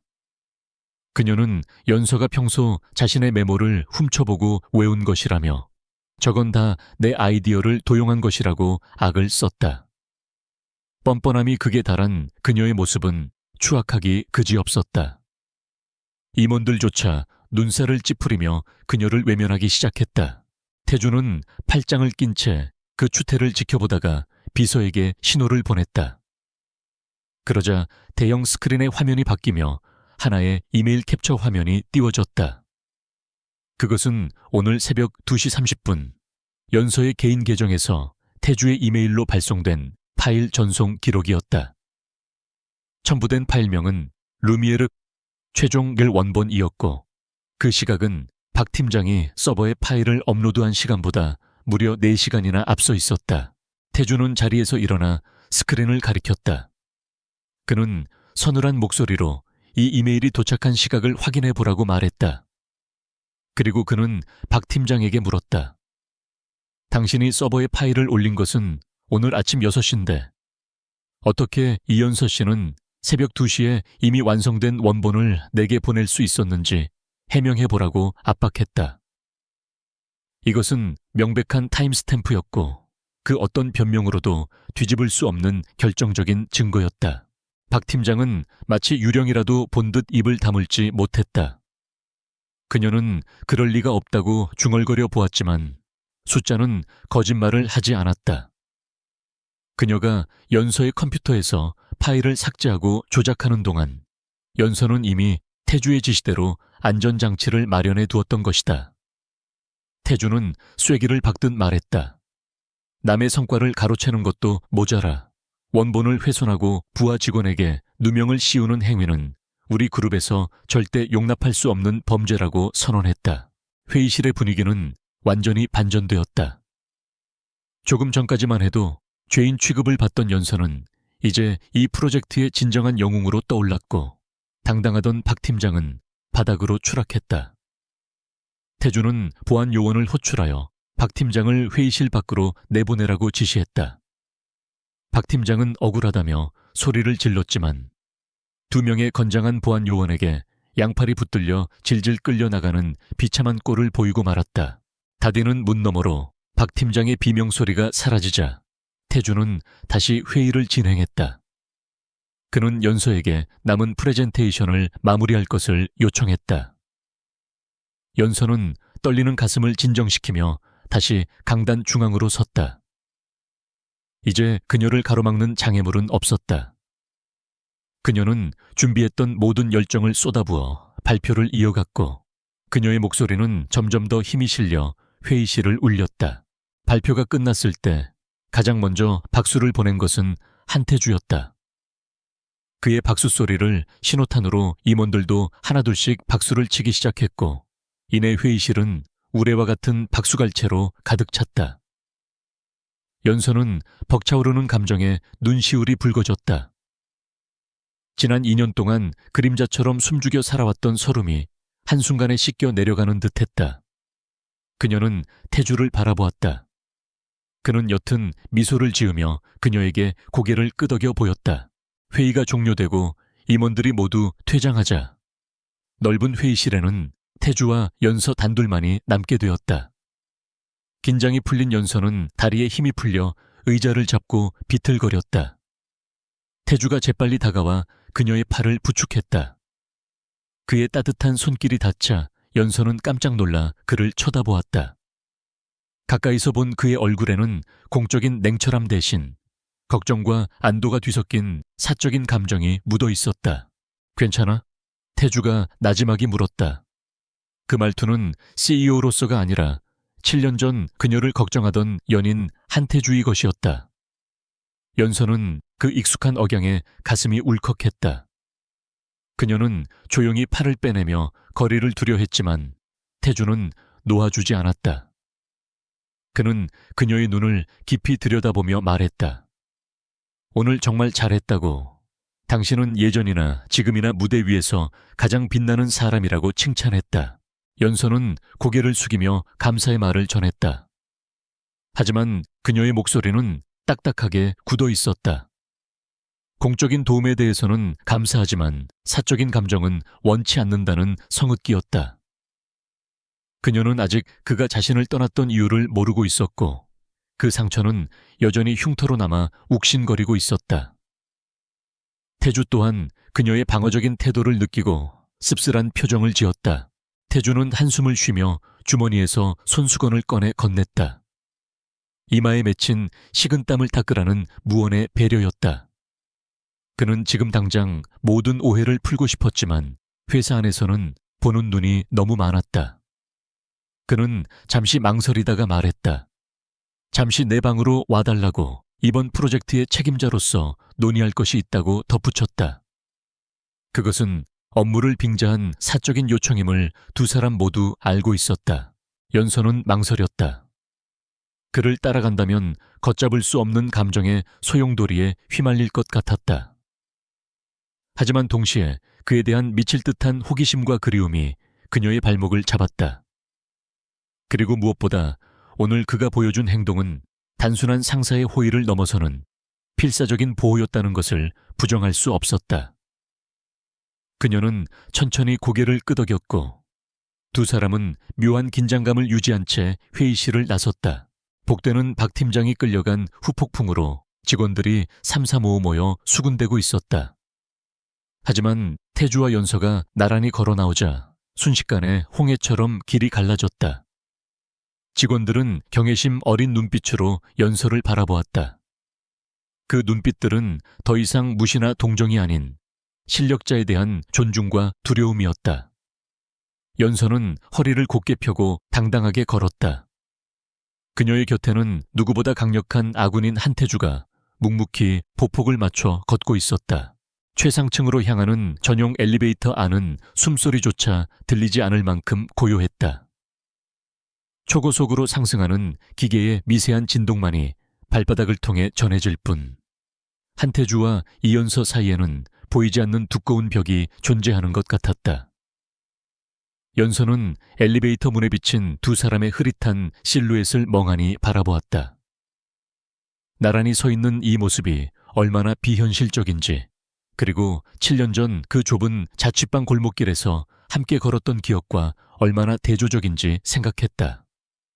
그때의 그는 가난한 대학생이었고 지금은 대한민국 굴지의 그룹을 이끄는 대표였지만 그녀에게 느껴지는 거리감은 신분의 차이보다 훨씬 더 멀고 아득했다. 엘리베이터가 부드럽게 멈추고 문이 열리자 광활하게 펼쳐진 CEO 집무실이 드러났다. 모던하고 차가운 인테리어는 주인을 꼭 닮아 있었다. 김 비서는 두 사람을 위해 문을 열어준 뒤 눈치 빠르게 고개를 숙이고 조용히 자리를 비켜주었다. 육중한 문이 닫히고 나니 세상과 단절된 듯한 정적만이 남았다. 태주는 재킷을 벗어 옷걸이에 걸고는 넥타이를 느슨하게 풀며 연서에게 소파를 권했다. 하지만 연서는 앉지 않았다. 그녀는 마치 언제든 도망칠 준비가 된 사람처럼 문께에 서서 그를 경계 어린 눈빛으로 응시했다. 태주는 씁쓸한 미소를 지으며 냉장고에서 생수 한 병을 꺼내 그녀에게 건넸다. 긴장하지 말라고, 잡아먹으려는 게 아니라는 농담을 던져보려 했지만 연서의 표정은 차갑게 굳어 있었다. 그녀는 물병을 받아들지 않고 떨리는 목소리로 물었다. 왜 자신을 도와주었냐고, 그저 옛 정 때문에 베푸는 동정이냐고 따져 물었다. 그녀의 자존심은 그가 베푸는 호의를 순순히 받아들이기에는 너무나 많은 상처를 입은 상태였다. 태주는 물병을 테이블 위에 내려놓고 천천히 그녀에게 다가갔다. 그의 그림자가 연서를 덮치자 그녀는 움찔하며 뒷걸음질 쳤지만 등 뒤는 이미 차가운 벽이었다. 태주는 그녀를 가두듯 양손으로 벽을 짚고 고개를 숙여 그녀와 눈을 맞췄다. 가까이서 본 그의 눈동자는 깊은 슬픔과 회한으로 일렁이고 있었다. 그는 낮게 잠긴 목소리로 말했다. 동정 같은 게 아니라고. 자신은 단 한순간도 그녀를 잊은 적이 없었으며 오늘 그 자리에 있었던 이유는 오직 그녀를 지키기 위해서였다고 고백했다. 연서는 그 말에 울컥 치솟는 화를 참지 못했다. 그녀는 그를 거칠게 밀쳐내며 소리쳤다. 잊은 적이 없다는 사람이 어떻게 그렇게 잔인하게 떠날 수 있냐고. 7년 전 그 비 오는 밤에 자신이 얼마나 비참하게 기다렸는지 아냐고 절규했다. 그녀는 그가 유학을 핑계로 혹은 더 나은 미래를 위해 자신 같은 가난한 여자를 헌신짝처럼 버렸다고 믿고 있었다. 그 배신감은 지난 7년 동안 그녀를 지탱해온 도끼이자 동시에 그녀를 갉아먹는 고통이었다. 태주는 밀려나면서도 그녀의 원망 섞인 시선을 피하지 않았다. 그는 깊은 한숨을 내쉬며 창가로 걸어가 등을 돌렸다. 서울 시내 정형이 내려다 보이는 통유리창 앞에 선 그의 뒷모습은 거대해 보였지만 동시에 한없이 외로워 보였다. 그는 오랫동안 묻어두었던 이야기를 꺼내기 시작했다. 연서가 알고 있던 진실과는 전혀 다른 잔혹하고도 슬픈 그날의 기억을 끄집어냈다. 그는 말했다. 7년 전 자신이 갑자기 사라진 것은 유학 때문이 아니었다고. 당시 그는 아버지인 회장과의 불화로 집안에서 쫓겨나다시피 한 상태였고 어머니의 사업 실패로 인해 감당할 수 없는 빚더미에 앉게 되었다고 했다. 연서가 알던 가난한 대학생 한태주는 연기가 아니라 당시 그의 처절한 현실 그 자체였다. 하지만 진짜 비극은 사채업자들이 그를 추적하기 시작하면서부터였다. 태주의 목소리가 미세하게 떨리기 시작했다. 어느 날 밤 놈들이 그를 찾아와 협박했다. 돈을 갚지 않으면 그의 주변 사람들을 해치겠다고, 특히 그가 가장 아끼는 여자친구인 연서를 타깃으로 삼겠다고 위협했다는 것이다. 그들은 이미 연서의 집 주소와 아르바이트 동선까지 파악하고 있었다. 태주는 공포에 질렸다. 자신의 곁에 있는 한 연서는 끊임없이 위험에 노출될 것이고 그녀의 평범하고 소중한 삶이 자신 때문에 망가질 것이라는 사실을 견딜 수 없었다. 그는 선택해야만 했다. 연서에게 짐이 되지 않기 위해, 그리고 그녀를 그 끔찍한 진흙탕 싸움에 끌어들이지 않기 위해 그는 가장 잔인한 방법을 택했다. 스스로 나쁜 남자가 되어 그녀에게 씻을 수 없는 상처를 주고 떠나는 것. 그래야만 연서가 미련 없이 그를 잊고 새 출발을 할 수 있을 거라 믿었기 때문이다. 그는 아버지에게 무릎을 꿇고 자유를 포기하는 대가로 빚을 청산하고 미국 지사로 유배를 떠나는 조건을 받아들였다. 연서는 충격에 휩싸여 입을 막았다. 그녀의 기억 속에 남아있던 무책임한 배신자의 이미지가 산산이 조각나고 있었다. 그녀는 그가 자신을 버린 것이 아니라 자신을 살리기 위해 스스로를 희생했다는 사실을 받아들이기 힘들었다. 머릿속이 하얗게 변하고 다리에 힘이 풀렸다. 그녀는 그동안 그를 원망하며 보냈던 수많은 밤들이 떠올라 가슴이 미어지는 듯 했다. 태주는 다시 몸을 돌려 연서를 바라보았다. 그의 눈시울도 붉어져 있었다. 그는 미국에서의 7년이 지옥 같았다고 말했다. 하루하루가 전쟁이었고 살아남기 위해 괴물이 되어야 했다고 고백했다. 하지만 그 지옥 같은 시간 속에서도 그를 버티게 한 것은 단 하나. 언젠가 힘을 키워 다시 연서 앞에 당당하게 서겠다는 일념뿐이었다고 했다. 그래서 도살자라는 별명을 얻을 만큼 악착같이 일했고 결국 이 자리에 오를 수 있었다고 말했다. 연서의 눈에서 참았던 눈물이 봇물 터지듯 흘러내렸다. 오해와 증오로 얼룩졌던 지난 시간들이 주마등처럼 스쳐 지나갔다. 그녀는 그가 겪었을 고독과 두려움을 짐작조차 하지 못했던 자신이 미웠고 아무것도 모른 채 그를 저주했던 자신이 원망스러웠다. 왜 말하지 않았어요? 차라리 같이 견디자고 말해주지. 연서는 흐느끼며 바닥에 주저앉았다. 태주는 성큼성큼 다가와 그녀 앞에 한쪽 무릎을 꿇었다. 그는 떨고 있는 그녀의 손을 조심스럽게 감싸 쥐었다. 그의 손은 따뜻했고 그 온기는 7년 전과 변함이 없었다. 그는 그녀의 눈물을 닦아주며 말했다. 그때는 너무 어렸고 가진 게 없어서 그 방법밖에 몰랐다고. 당신을 잃는 것보다 당신이 다치는 게 더 두려웠다고 속삭였다. 그의 목소리에는 깊은 후회와 변치 않는 사랑이 담겨 있었다. 두 사람 사이를 가로막고 있던 오해의 벽이 무너져 내렸다. 연서는 더 이상 감정을 숨기지 않고 그의 어깨에 얼굴을 묻고 오열했다. 태주는 그런 그녀를 조심스럽게 품에 안았다. 가녀린 어깨가 그의 품속에서 잘게 떨렸다. 그는 그녀의 등을 토닥이며 다짐했다. 다시는 놓치지 않겠다고. 이제는 그 누구도, 심지어 자신의 아버지조차도 우리를 갈라놓을 수 없게 만들겠다고 맹세했다. 한참 동안 이어진 침묵은 더 이상 차갑지 않았다.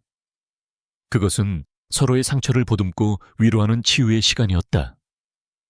창밖에 서울 야경이 화려하게 빛나고 있었지만 두 사람에게는 서로의 존재만이 유일한 빛이었다. 태주는 연서의 젖은 눈가를 어루만지며 그녀를 일으켜 세웠다.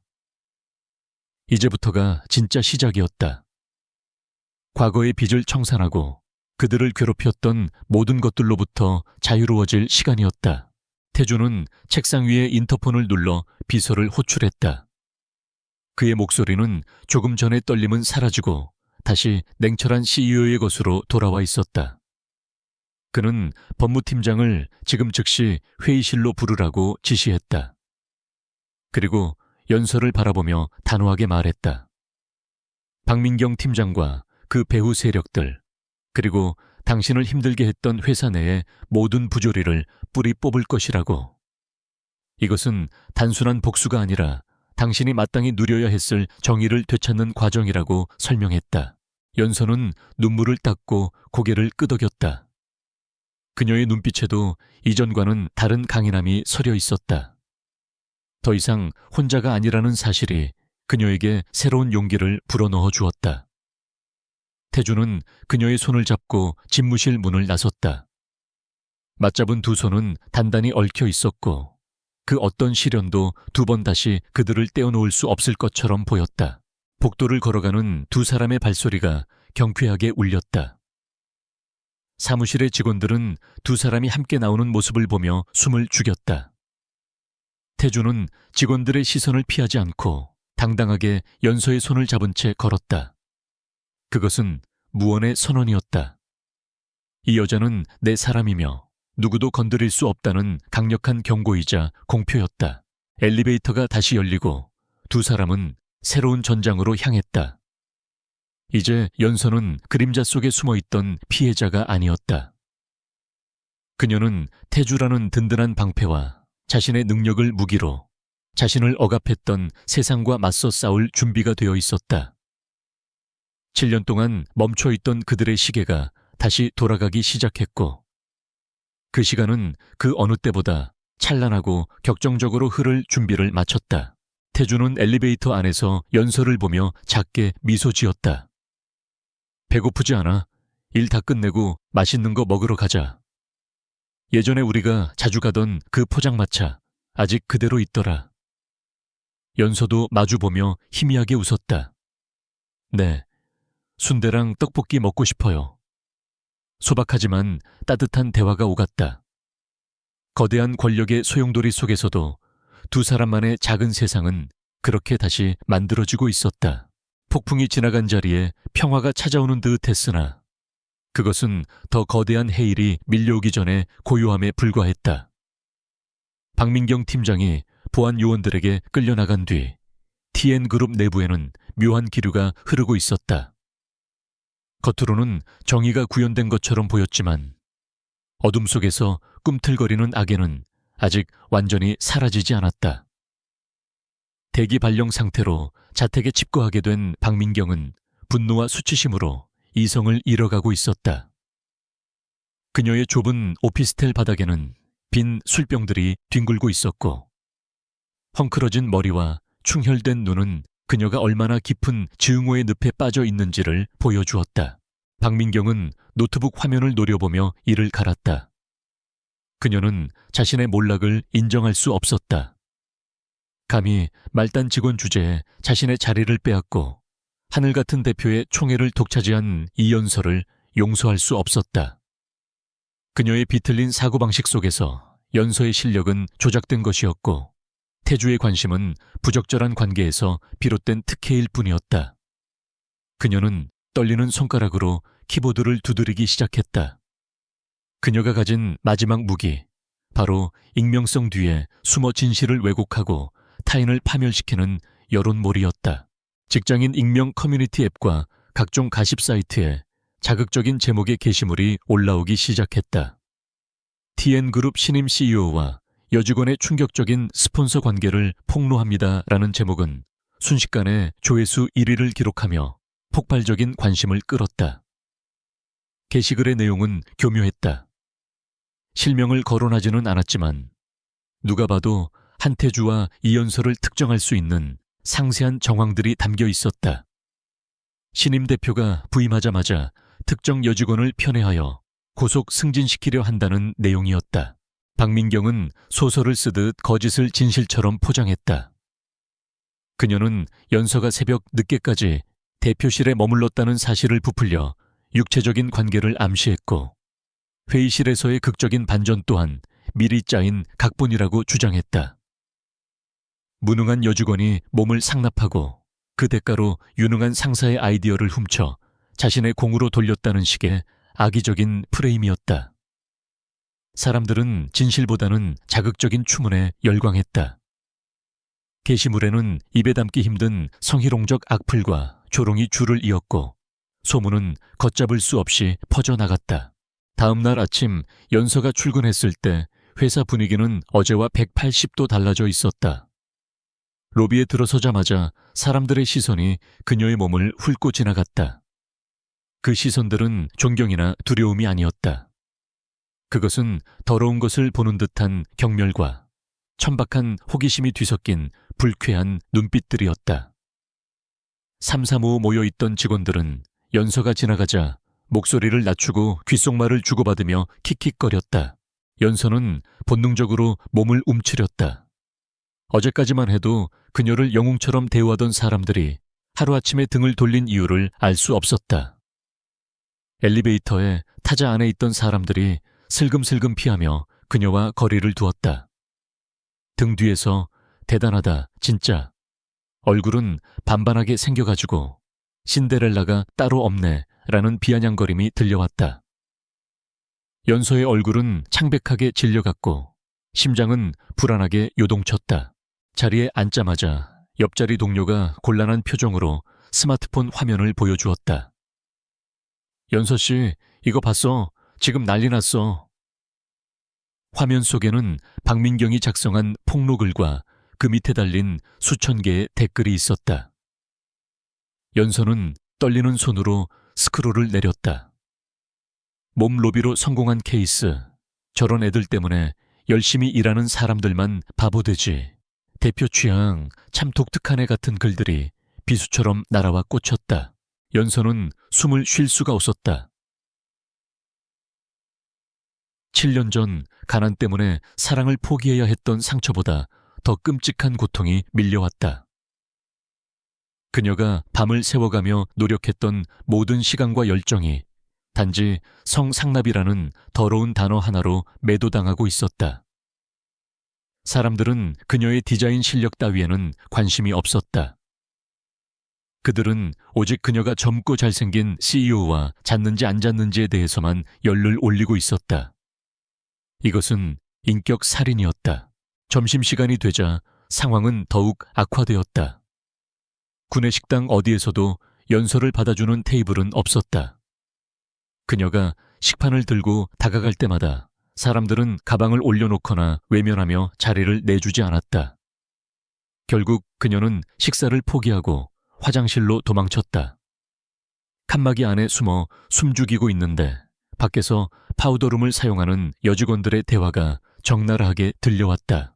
솔직히 말이 안 되잖아. 그 깐깐한 한 대표가 회의 중에 갑자기 말단 사원 편을 든다고? 둘이 전부터 알던 사이라며? 한 여자가 비웃으며 말했다.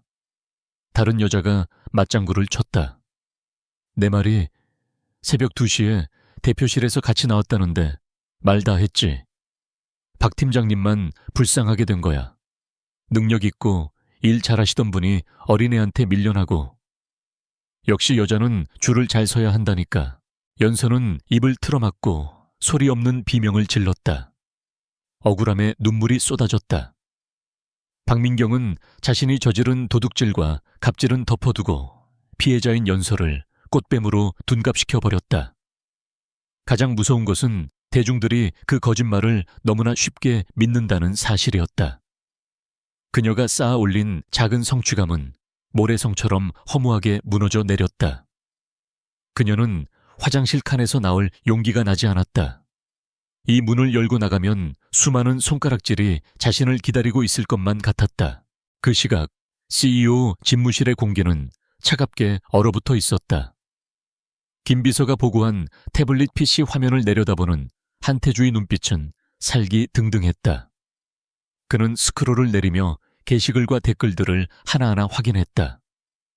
그의 표정은 점점 더 험악하게 일그러졌고 쥐고 있던 만년필은 뚝 소리를 내며 두 동강이 났다. 검은 잉크가 그의 손가락을 타고 피처럼 흘러내렸지만 그는 아랑곳하지 않았다. 박민경, 기어이 선을 넘는군. 태주의 목소리는 지옥에서 올라온 듯 낮고 음산했다. 그는 박민경이 반성하고 조용히 사라지기를 바랐던 자신의 마지막 자비심을 후회했다. 그녀는 단순히 회사를 망친 직원이 아니라 그가 목숨보다 아끼는 여자를 사회적으로 매장하려 드는 악마였다. 그는 연서가 지금 겪고 있을 수치심과 공포를 생각하자 피가 거꾸로 솟는 것 같았다. 김 비서가 조심스럽게 물었다. 홍보팀을 시켜 게시물을 삭제하고 법적 대응을 준비할까요? 태주는 고개를 저었다. 삭제하지 마. 증거 인멸의 기회를 주면 안 돼. 모든 게시물, 모든 댓글, IP 주소까지 하나도 빠짐없이 캡처하고 추적해. 그리고 박민경이 이 글을 썼다는 디지털 포렌식 증거를 당장 확보해. 그의 지시는 냉철하고 구체적이었다. 단순히 글을 지우는 것으로는 부족했다. 뿌리를 뽑아야 했다. 태주는 자리에서 일어나 창밖을 바라보았다. 그의 눈빛은 사냥감을 포착한 맹수처럼 번득였다. 그는 이번 일을 계기로 회사 내에 만연한 썩은 부위들을 완전히 도려내기로 결심했다. 박민경뿐만 아니라 확인되지 않은 루머를 퍼나르며 동조한 직원들, 그리고 익명성에 숨어 악플을 단 모든 이들에게 책임을 물을 생각이었다. 이것은 단순한 명예훼손 사건이 아니라 TN그룹의 도덕적 해이를 바로잡는 전쟁이었다. 그리고 변호인단을 소집해 대한민국에서 제일 독하고 비싼 로펌으로 박민경이 감옥에서 썩을 수 있도록 모든 죄목을 다 갖다 붙여. 태주는 피 묻은 손을 닦으며 김 비서에게 명령했다. 오늘 오후 전 직원 긴급 소집이다. 대강당으로 모이라고 해. 내가 직접 이 쓰레기 같은 상황을 정리하겠다. 한편 연서는 퇴근 시간이 다 되도록 자리로 돌아가지 못하고 비상구 계단에 앉아 있었다. 그녀의 휴대폰은 끊임없이 울려댔다. 모르는 번호로 전화가 걸려오고 욕설이 담긴 문자가 쇄도했다. 신상 정보가 털린 것이 분명했다. 그녀는 무릎에 얼굴을 묻고 떨고 있었다. 세상이 온통 적으로 둘러싸인 기분이었다. 이제 겨우 행복해질 수 있다고 믿었는데 현실은 그녀를 다시 시궁창으로 밀어 넣었다. 그때 비상구 문이 벌컥 열리며 거친 숨소리가 들려왔다. 연서는 깜짝 놀라 고개를 들었다. 태주였다. 그는 흐트러진 머리카락과 땀에 젖은 셔츠 차림으로 계단을 뛰어 올라온 듯했다. 그는 웅크리고 있는 연서를 발견하자마자 단숨에 달려와 그녀를 와락 끌어안았다. 그의 품에서는 거친 심장 박동 소리가 들려왔다. 미안해. 늦어서 미안해. 태주가 그녀의 머리를 감싸 안으며 쉰 목소리로 속삭였다. 연서는 그의 품에서 참았던 울음을 터뜨렸다. 사람들이 다 나보고. 그녀는 말을 잇지 못하고 오열했다. 태주는 그녀를 더욱 꽉 안았다. 듣지 마. 보지도 마. 그딴 쓰레기 같은 말들에 상처받지 마. 내가 다 해결할 거야. 맹세코 너를 울린 대가를 1000배, 10,000배로 갚아주게 할 거야. 연서는 그의 옷자락을 꽉 움켜쥐었다. 무서워요, 태주씨. 다들 나를 벌레 보듯 해요. 내가 아무리 노력해도 결국 난 당신 배경 믿고 설치는 꽃뱀일 뿐인가 봐요. 그녀의 자존감은 바닥을 치고 있었다. 태주는 그녀의 어깨를 잡고 그녀를 똑바로 바라보았다. 그의 눈빛은 흔들림 없이 강인했다. 똑바로 들어, 이연서. 넌 꽃뱀이 아니라 내 구원자야. 그리고 넌 누구보다 뛰어난 디자이너야. 네 실력은 내가 보증하고 내가 증명해. 태주는 그녀의 눈물을 엄지로 닦아주며 말했다. 숨지 마. 도망치지도 마. 지금 도망치면 네가 인정하는 꼴이 돼. 나와 함께 가자. 저들이 틀렸다는 걸, 그리고 네가 얼마나 대단한 사람인지 세상에 똑똑히 보여주자. 태주는 그녀의 손을 잡고 일으켜 세웠다. 그의 손은 뜨거웠고 그 열기가 연서의 차가운 손으로 전해졌다. 준비됐어? 이제부터 쇼타임이야.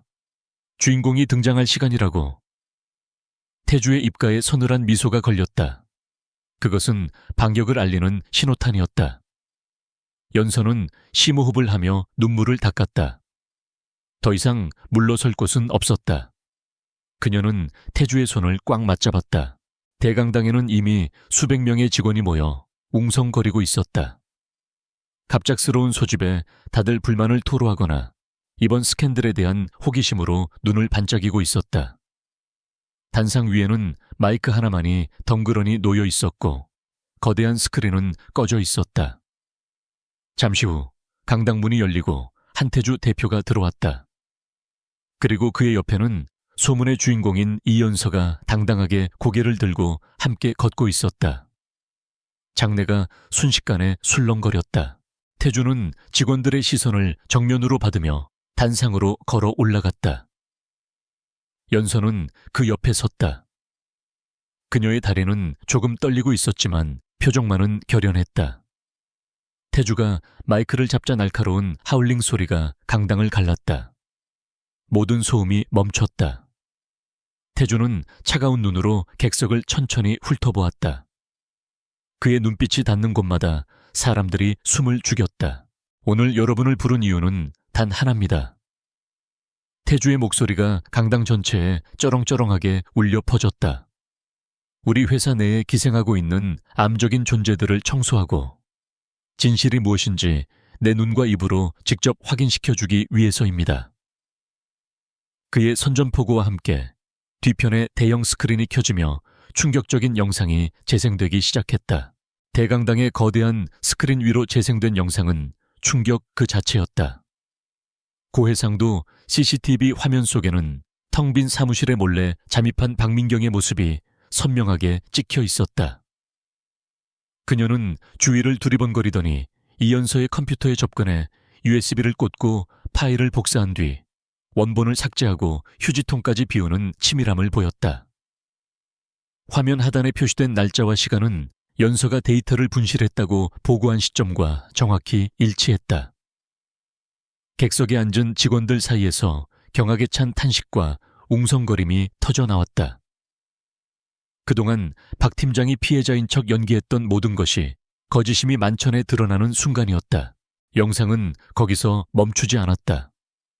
화면이 전환되더니 사이버 수사대에서 제공한 디지털 포렌식 자료가 나타났다.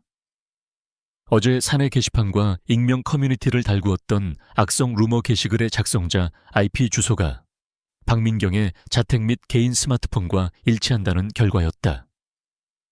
심지어 그녀가 댓글 조작 업체를 고용해 여론을 악화시키려 했던 텔레그램 대화 내용까지 낱낱이 공개되었다. 그것은 단순한 질투를 넘어선 한 사람의 인생을 파멸시키기 위해 계획된 추악한 범죄의 증거들이었다. 한태주는 마이크를 잡고 얼어붙은 청중을 향해 입을 열었다. 그의 목소리는 시베리아의 바람보다 더 차갑고 매서웠다. 그는 이것이 우리 회사의 민낯이며 능력 있는 직원을 짓밟기 위해 상사가 권력을 남용하고 범죄를 저지른 현장이라고 일갈했다. 그는 박민경이 저지른 행위는 업무방해, 절도, 정보통신망법 위반 및 명예훼손에 해당하며 회사는 그녀에 대해 최고 수위의 징계인 해고는 물론이고 민영사상 모든 법적 책임을 끝까지 물을 것임을 선포했다. 객석은 공포에 질려 숨소리조차 들리지 않았다. 하지만 태주의 분노는 여기서 멈추지 않았다. 그는 날카로운 눈빛으로 직원들을 하나하나 쏘아보며 말을 이었다. 박민경 한 사람만의 잘못이 아니라고 했다. 확인되지 않은 루머를 퍼나르고 피해자에게 손가락질하며 동조했던 여기 있는 여러분, 모두가 공범이라고 지적했다. 그는 익명이라는 가면 뒤에 숨어 동료를 난도질했던 손가락들에 대해 반드시 책임을 지게 할 것이라고 경고했다. 태주는 잠시 말을 멈추고 옆에 서 있는 연서를 바라보았다. 그의 눈빛이 순식간에 부드럽게 변했다. 그는 다시 정면을 응시하며 많은 분이 궁금해하는 저와 이연서 사원의 관계에 대해 명확히 밝히겠다고 선언했다. 장내가 다시금 술렁거렸다. 사람들은 혹시나 스폰서설이 사실일까봐 마른 침을 삼키며 그의 입을 주시했다. 태주는 연서의 손을 꽉 잡고 들어올려 모두에게 보란 듯이 내보였다. 이연서 씨가 저를 유혹한 것이 아닙니다. 제가 7년 전부터 이 여자를 짝사랑해왔고 지금도 제가 매달리고 있는 중입니다. 태주의 고백은 폭탄 선언과도 같았다. 그는 덧붙였다. 7년 전 자신의 부족함으로 헤어졌던 인연을 되찾기 위해 이곳에 왔으며 그녀는 나의 보호가 필요 없을 만큼 뛰어난 실력을 갖춘 인재라고 치켜세웠다. 단지 내가 그녀를 사랑하기 때문에 곁에 두고 싶어 할 뿐, 공적인 업무와 사적인 감정은 철저히 분리되어 있다고 강조했다. 연서는 태주의 당당한 고백에 심장이 멎을 것만 같았다. 수백 명의 시선 앞에서도 전혀 위축되지 않고 오로지 그녀의 명예를 지켜주려는 그의 진심이 뼈저리게 느껴졌다.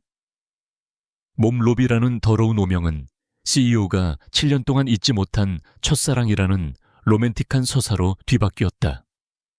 직원들의 눈빛은 순식간에 경멸에서 부러움과 질투, 그리고 경외심으로 바뀌었다.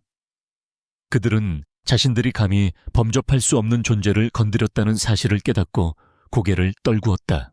태주는 법무팀장에게 신호를 보냈다. 양복을 입은 변호사들이 강당문을 열고 들어와 맨 앞줄에 앉아있던 몇몇 직원들에게 서류 봉투를 전달했다. 그들은 악성 댓글을 가장 주도적으로 달았던 직원들이었다. 태주는 차갑게 말했다. 지금 전달된 것은 고소장이며 선처는 절대 없을 것이라고 못 박았다. 봉투를 받은 직원들은 사색이 되어 자리에 주저앉거나 흐느끼기 시작했다. 강당은 순식간의 공포에 도가니로 변했다. 정의 구현은 자비 없이 신속하고 잔혹하게 이루어졌다. 모든 발표가 끝나자 태주는 연서의 어깨를 감싸 안으며 말했다. 가자, 연서야. 더 이상 이런 곳에 있을 필요 없어. 그는 마치 여왕을 모시듯 정중하고 다정하게 그녀를 에스코트했다. 두 사람이 단상을 내려와 중앙 통로를 걸어가자 직원들은 홍해처럼 갈라지며 길을 터주었다. 이번에는 아무도 수군거리거나 비웃지 못했다. 그저 압도적인 카리스마와 권력, 그리고 두 사람 사이의 견고한 사랑 앞에서 침묵할 뿐이었다.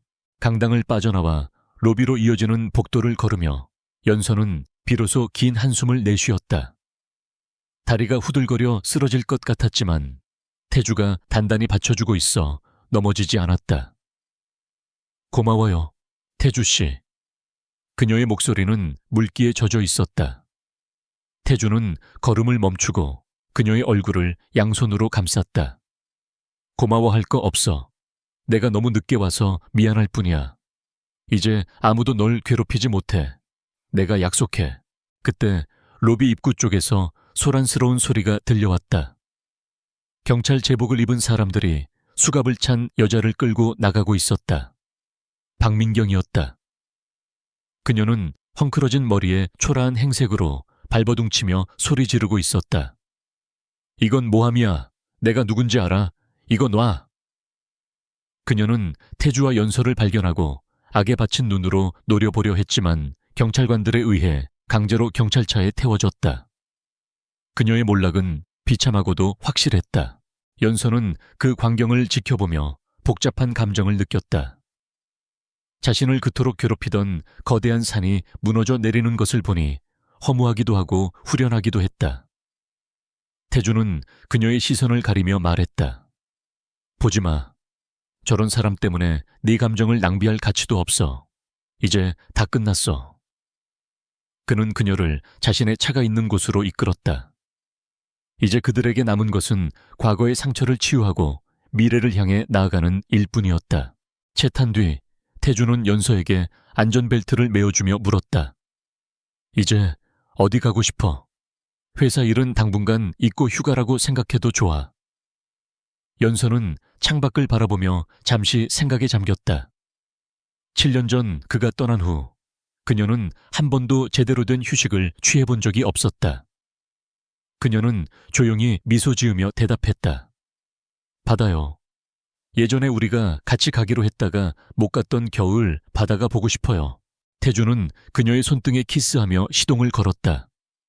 그래, 가자. 세상 끝까지라도 갈 수 있어. 고급 세단은 노을이 지는 서울 시내를 빠져나가 고속도로를 향해 달렸다. 차 안에는 평온한 음악이 흘렀고 두 사람은 맞잡은 손을 놓지 않았다. 백미러로 멀어지는 TN타워는 이제 연서에게 지옥이 아닌 그녀가 정복하고 승리한 전장으로 기억될 것이었다. 차가운 바람이 부는 동해 바다에 도착했을 때는 이미 늦은 밤이었다. 검은 파도가 하얀 거품을 물고 백사장으로 밀려왔다. 두 사람은 코트 깃을 여미며 모래사장을 걸었다. 아무도 없는 밤바다, 오직 파도 소리와 두 사람의 숨소리만이 존재하는 세상이었다. 태주는 멈춰서서 연서를 마주보았다. 달빛이 그의 얼굴을 비추었다. 그는 이제 더 이상 숨기거나 망설이지 않았다. 연서야. 태주가 그녀의 이름을 불렀다. 7년 동안 수천 번도 더 속으로 불렀던 이름이었다. 많이 돌아왔지만 결국 우린 다시 만났어. 내가 널 떠났던 그 시간들을 평생 후회하며 살았어. 하지만 이제는 아니야. 널 다시 찾았으니까. 그는 주머니에서 작은 벨벳 상자를 꺼냈다.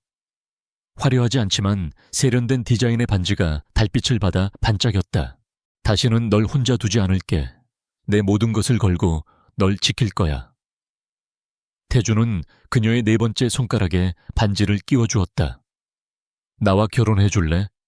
잃어버린 7년을 70년의 행복으로 갚게 해줘. 연서의 눈에서 뜨거운 눈물이 흘러내렸다.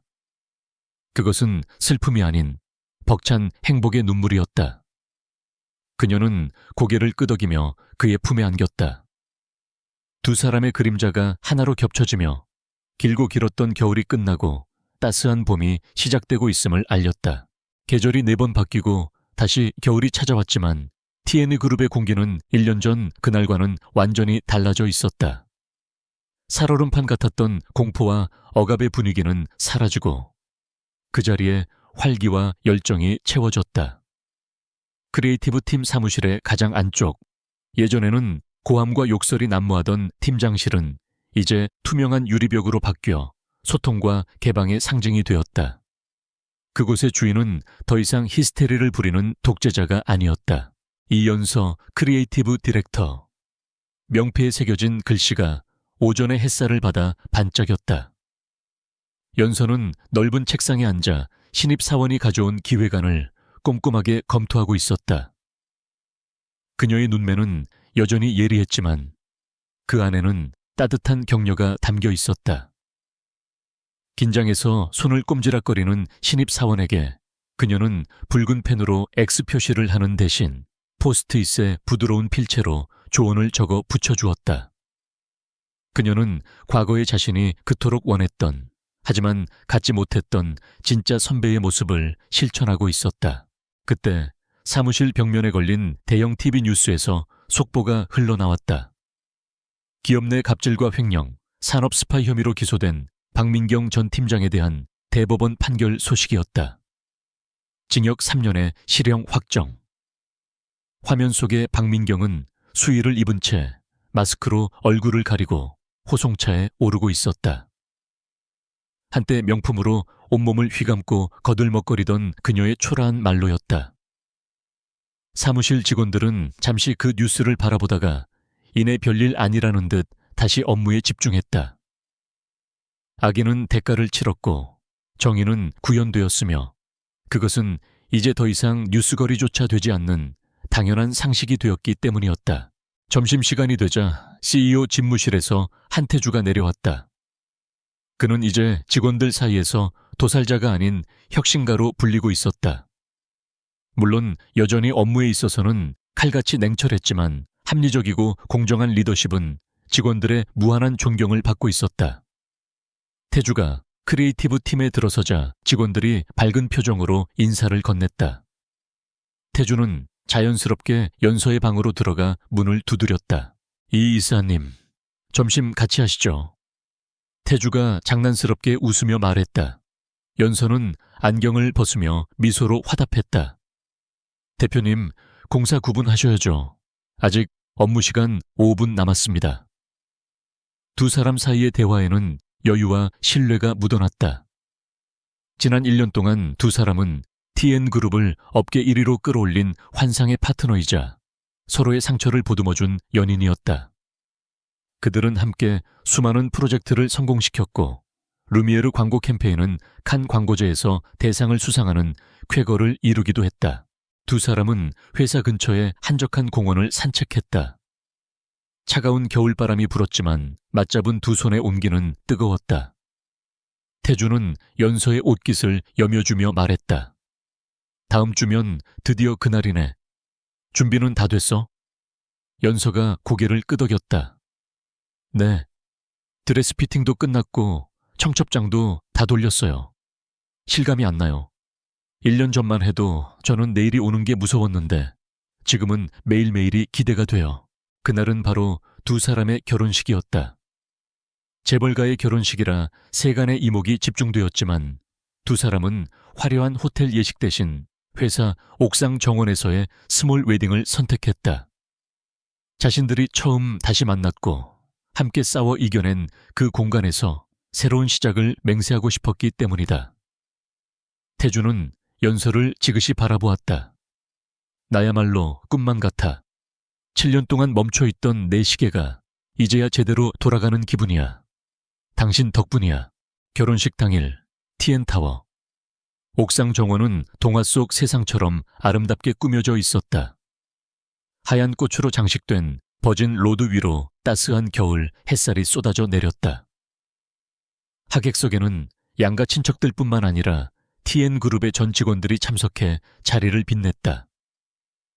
과거 연서를 무시하고 괴롭혔던 직원들도 있었지만 그들은 이제 진심으로 그녀를 존경하고 축복하며 지난날의 과오를 반성하는 마음으로 그 자리에 있었다.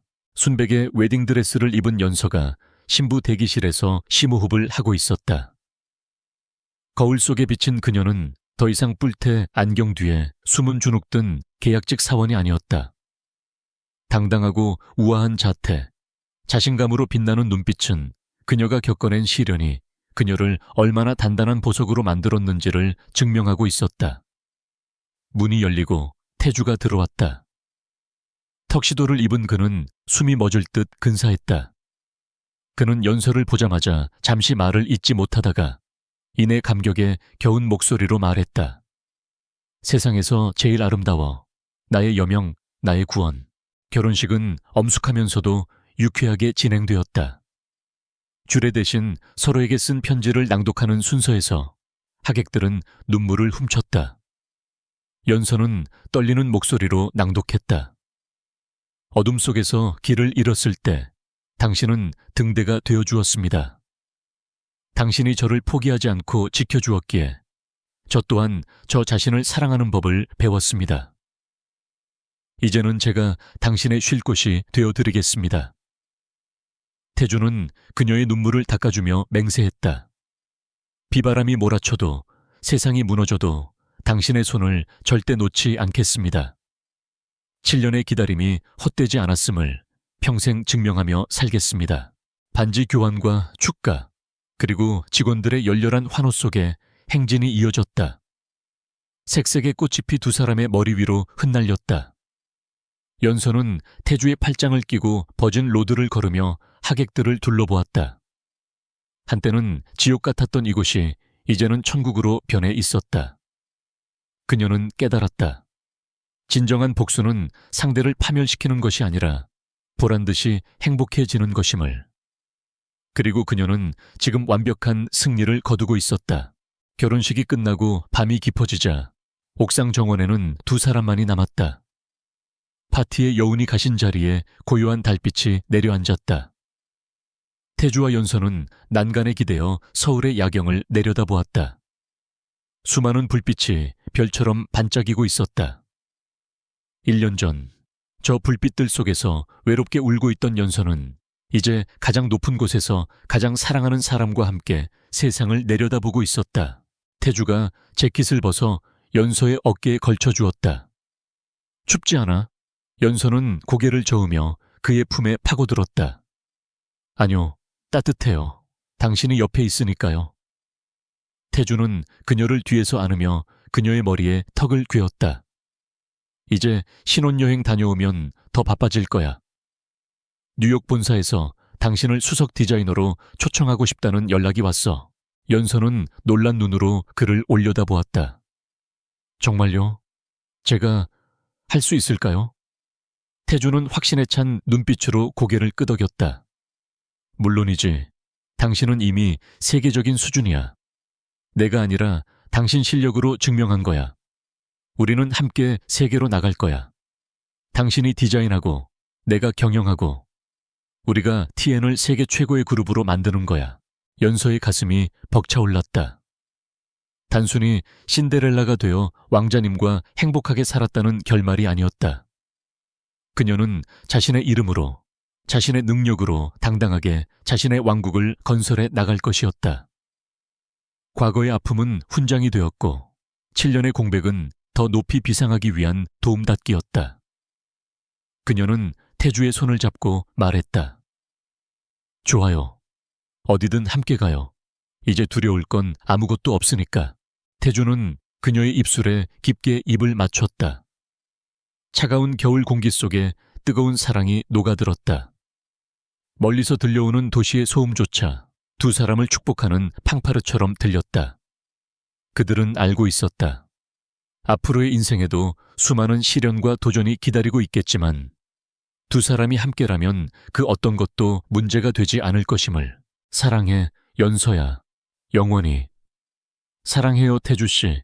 내 마지막 사랑. 두 사람은 서로를 마주보며 환하게 웃었다. 그 웃음은 칠흑 같은 어둠을 뚫고 솟아오르는 태양처럼 눈부셨다. 고통의 시간은 끝났다. 7년을 돌아 다시 만난 두 개의 영혼은 이제 하나의 운명이 되어 찬란하게 빛날 미래를 향해 힘차게 발걸음을 내디뎠다. 겨울이 지나면 반드시 봄이 오듯 그들의 사랑에도 영원한 봄이 시작된 것이다.